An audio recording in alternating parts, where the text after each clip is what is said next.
Bare months na mga kaswising. Sa Pilipinas, walang kasing saya ang handog ng Pasko. Kaya kahit October pa lang, naghahanda na kami para sa aming holiday diskarte ideas. Tara, samahan niyo ako maganda para sa Christmas season. Nagsimula ang grocery business ng aking mga magulang 12 years ago. Nakapagbukas sila ng 4 na branches. At dahil dito, napag-aral nila ako. Kaya pagka-graduate ko ng kolehiyo, gusto ko rin tulungan sila at napagdesisyonan kong i-manage yung isang branch namin. Mahalaga para sa akin ay pagpatuloy ang kanilang sipag at malasakit. Lalo na ngayong holidays kung kailan pinaka-busy at pinaka-importante ang aming serbisyo para sa mga suki.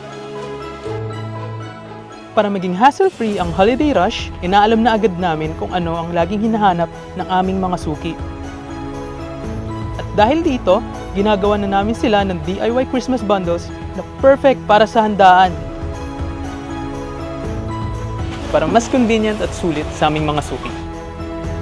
Meron din kaming holiday discounts at freebies at para mas festive, may paraffle pa. Ang mga premyo galing din sa promos ng Swising.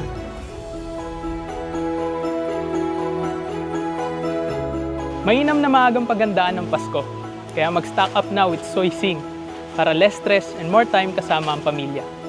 Ako nga pala si Ken Costillas, owner ng Kenro Variety Store. Kayo, ano ang inyong DIY discarte ideas ngayong bare months mga kaswising?